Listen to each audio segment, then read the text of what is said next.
श्रीगुरून् वैष्णवांश्च श्रीरूपं साग्रजातं सगणरघुनाथान्वितं तं सजीवं साद्वैतं सावधूतं परिजनसहितं श्रीकृष्णचैतन्यदेवं श्रीराधा कृष्णपादान् सगणललिता श्रीविशाखान्वितांश्च हे कृष्ण करुणा सिन्धु दीनबन्धु जगत्पते गोपेश गोपिकान्त राधाकान्त नमोऽस्तुते तप्तकाञ्चन गौराङ्गी राधे वृन्दावनेश्वरी वृषभानुसुते देवी प्रणमामि हरिप्रिये पञ्चाकल्पतरुभ्यश्च कृपा सिन्धुभ्येव च पतितानां पावनेभ्यो वैष्णवेभ्यो नमो नमः जय श्री कृष्ण चैतन्य प्रभु नित्यानंद श्री अद्वैत गदाधर श्रीवासादि श्री गौर भक्त वृंद हरे Krishna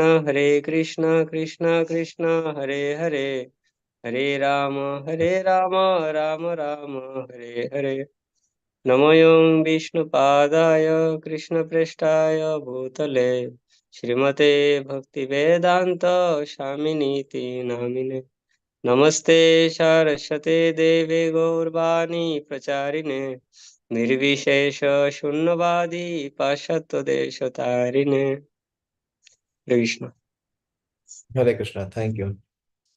So continuing our study and discussion from the 13th chapter entitled Dhritarashtra quits home. So we see that Dhritarashtra he has left, and he left without letting anyone become aware that he is leaving.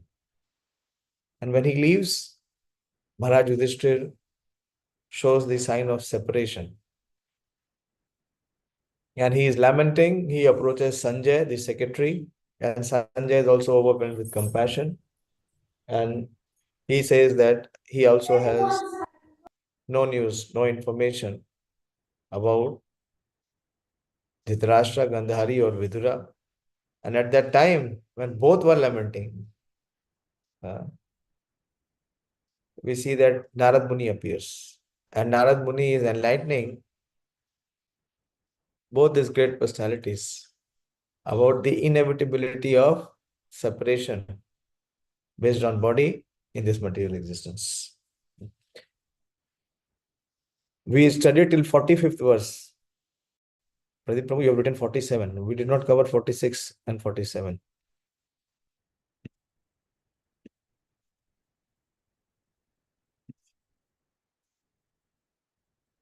So here Narad Muni is again enlightening. He says that by the sweet will of a player, playthings are set up and dispersed.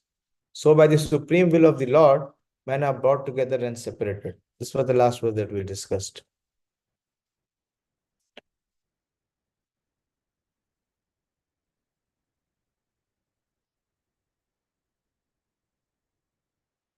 In fact, we did not discuss this. We must know for certain that the particular position in which we are now set up is an arrangement of the supreme will in terms of our own acts in the past. Karmana deva netrena jantu dehe upapatte. According to the arrangement of the supreme in terms of our own acts is karmana and deva netrena. So according to karmana and deva netrena jantu deha upapatte. So the living entity gets a particular present position. The Supreme Lord is present as the localized Paramatma in the heart of every living being, as it is said in Bhagavad Gita 13:23. And therefore he knows everything of our activities in every stage of our lives. Upadrashta Anumanta cha Bharta Bhokta Maheshwara Paramatmeti cha api yukto dehe asmin purusha para. So this is the Paramatma feature, that he is Upadrashta, he is the seer. Anumanta, he is the sanctioner. He is also Bharta, who is master. Bhokta is the supreme enjoyer. And Maheshwara, he is the supreme Lord. He is the super soul, Paramatma. And where he resides, Dehe Asmin Purusha Para. He also resides with the soul in the heart as the super soul.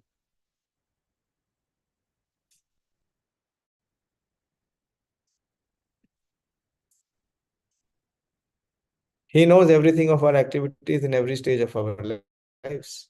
He rewards the reactions of our actions by placing us in some particular place. A rich man gets his son born with a silver spoon in his mouth. But the child who came as a rich man's son deserved such a place, and therefore he is placed by the will of the Lord. What he did? He did such activities, such karma in his last life. But the child who came as a rich man's son deserved such a place, and therefore he is placed there by the will of the Lord. And at a particular moment when the child has to be removed from that place, he is also carried by the will of the Supreme, even if the child or the father does not wish to be separated from the happy relation.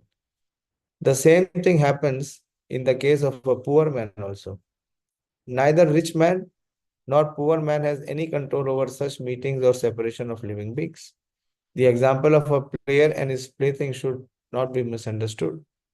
One may argue that since the Lord is bound to award the reactionary result of our actions, the example of a player cannot be applied. But it is not so. We must always remember that the Lord is the supreme will and he is not bound by any law. Generally, the law of karma is that one is awarded the results of one's action, but in special cases by the will of the Lord, such resultant actions are changed also. Very important. But in special case, by the will of the Lord, such resultant actions are changed also. That means the law of karma does not act. But this change can be effected by the will of the Lord only and no other. Therefore, the example of the player cited in this verse is quite appropriate. For the supreme will is absolutely free to do whatever he likes. And because he is all perfect, there is no mistake in any of his actions or reactions.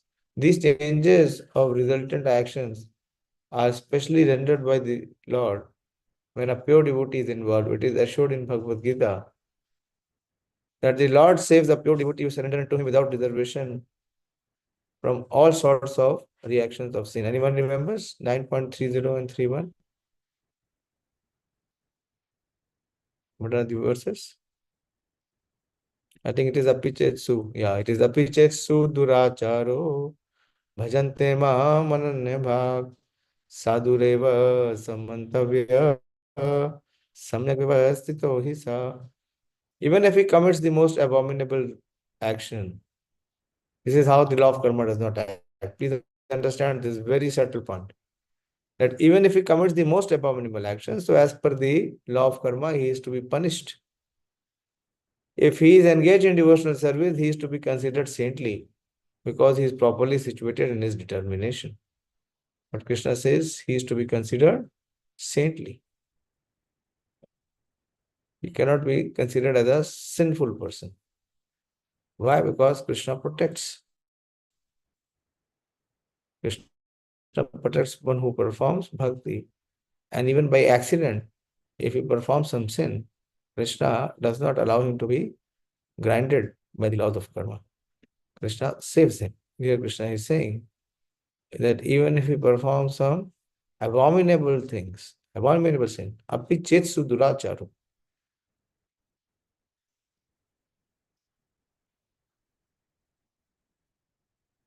Okay. If one commits the most abominable sin, if he then okay, this is the verse that we were discussing. We'll go back to Bhagavatam.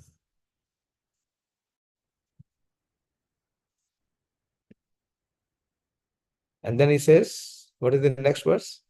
Who remembers 9.31 without seeing?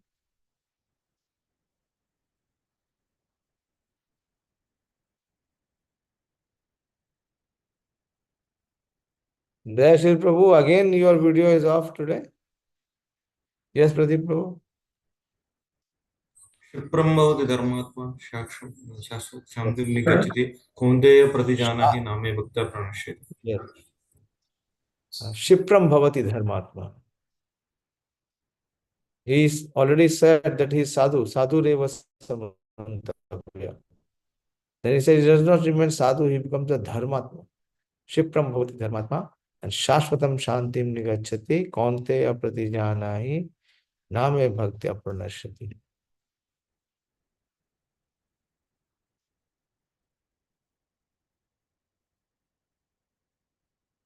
The Lord saves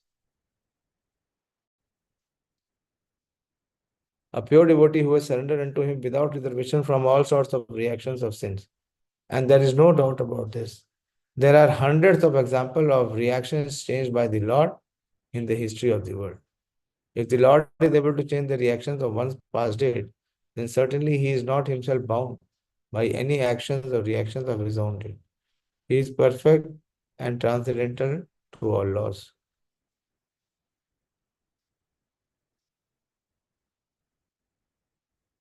Yanmanyase dhruvam lokam adhruvam vana chobhayam sarvata nahi sochayaste snehat anyatra mohaja. It is exactly like Gita verse. O king, in all circumstances, whether you consider the soul to be an eternal principle or the material body to be perishable, or everything to exist in the impersonal absolute truth, or everything to be an inexpressible combination of matter and spirit. Feeling of separation are due to only to illusionary affection and nothing more.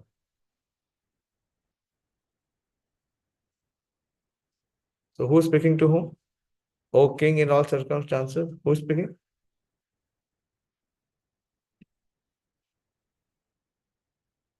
This verse is spoken by whom, for whom?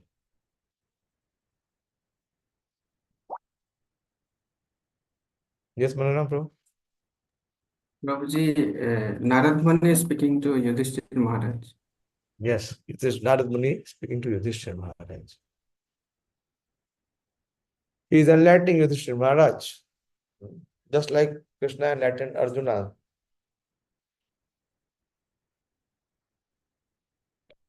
The actual fact is that every living being is an individual part and parcel of the Supreme Being. And that is constitutional position is subordinate cooperative service. Very beautiful explanation. Very, very outstanding. I mean, this is spectacular. Prabhupada says that the actual fact is that every living being is an individual part and parcel of the Supreme Being, and that his constitutional position is subordinate cooperative service. What kind of service? It is subordinate and also must be cooperative service. Either in his conditional material existence or in his liberated position of full knowledge and eternity. But it is both. It is subordinate also. It has to be cooperative also.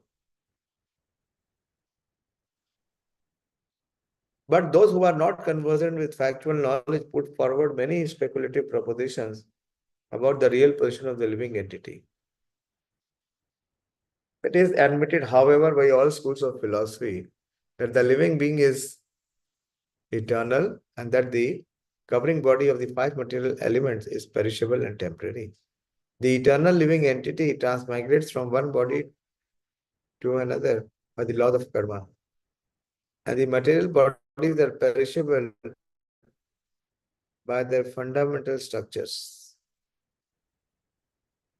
Therefore, there is nothing to be lamented in the case of the souls being transferred into another body.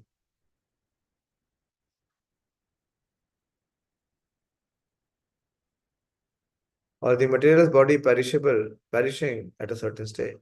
There are others also who believe in the merging of the spirit soul in the Supreme Spirit. But when it is uncovered by the material engagement, and there are others also who do not believe in the existence of spirit or soul, but believe in tangible matter. In our daily experience, we find so many transformations of matter from one form to another, but we do not lament such changing features.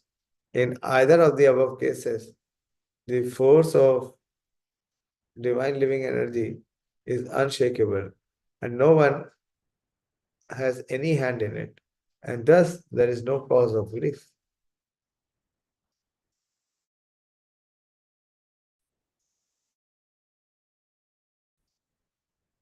तस्मात् जाहि अंग वैकल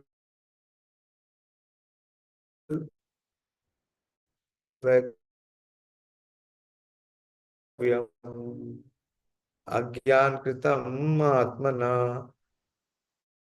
कथं त्वा अनन्ता कृपणा vardhana of the self. You are now thinking of how they who are helpless, poor creatures, will exist without you. So Narad Muni is freeing him from his attachment, and from attachment comes the illusion. When we think of our kith and kin as being helpless and dependent on us, it is all due to ignorance.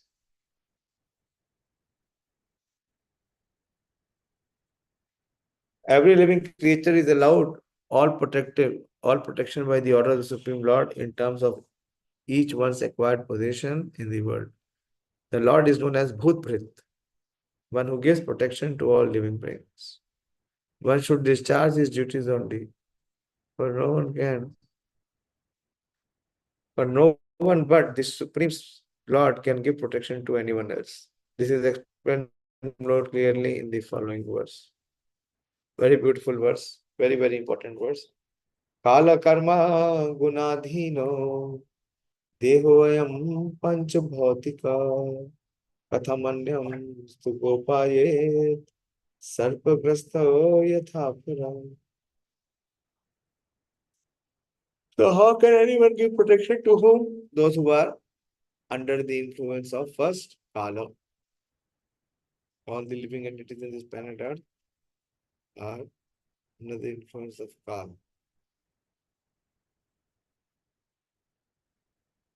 Then karma and guna. So this anyone who is dehoyam, who is having material body and material mind, who thinks himself the material mind and the material body. Such person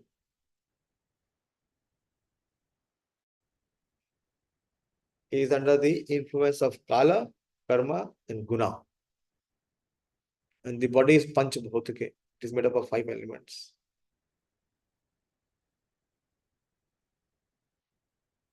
So how can one who is already under the influence of Kala, Karma, and Guna, how can he release and protect others?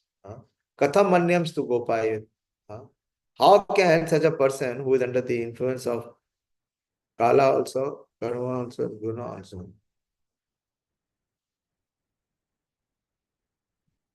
This gross material body made of the 5 elements is already under the control of eternal time Kala, action, Karma, and the modes of material nature Guna. Then how then can it, being already in the jaws of the serpent, protect others? This is the point. Sarpagrasto yathapam.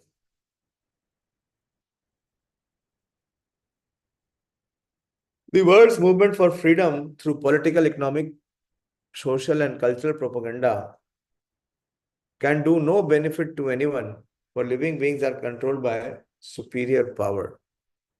A conditioned living being is under the full control of material nature, represented by eternal time and activities under the dictation of different modes of nature. These are the 3 modes of material nature,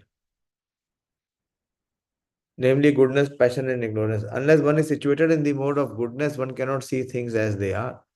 The passionate and the ignorant cannot even see things as they are. Therefore, a person who is passionate and ignorant cannot direct his activities on the right path. Only the man in the quality of goodness can help to a certain extent. Most persons are passionate and ignorant, and therefore their plans and projects can hardly do any good to others. Above the modes of nature is eternal time, which is called Kala, because it changes the shape of everything in the material world. Even if we are able to do something temporarily beneficial, time will see that the good project is frustrated in course of time. The only thing possible is to be done is to get rid of eternal time Kala, which is compared to Kala Sarpa, or the cobra snake, which bite is always lethal. No one can be saved from the bite of a cobra. The best remedy for getting out of the clutches of the cobra like Kal or its integrity, the modes of nature, is Bhakti Yoga, as it is recommended in the Bhagavad Gita 14.26. The highest professional project of philanthropic activities is to engage everyone in the act of preaching Bhakti Yoga all over the world. Because that alone can save the people from the control of Maya or the material nature represented by Kala, Karma, and Guna, as described above. The Bhagavad Gita 14.22.6 confirms this definitely. Okay, I will stop here. If there is any question or discussion, you may please ask. I'm very tired. We had a very, what should I say, very special festival today. Not many people came, not many crowd was there, but it was quite but very sweet festival. 51st anniversary of appearance of Shri Radha Parsati. In a way, it was Shri Radha Parsati's 51st birthday. And we participated in Radha Parsati's birthday party. Ram Navami for us is the opening day of the temple, but Radha Parsati was installed way back. Today was the 51st year. So you can imagine when Radha Parsati was established. Okay, if there are no questions, I'll stop here and hope to continue tomorrow. Srimad Bhagavatam ki jai, Srila Prabhupada ki jai. May thy God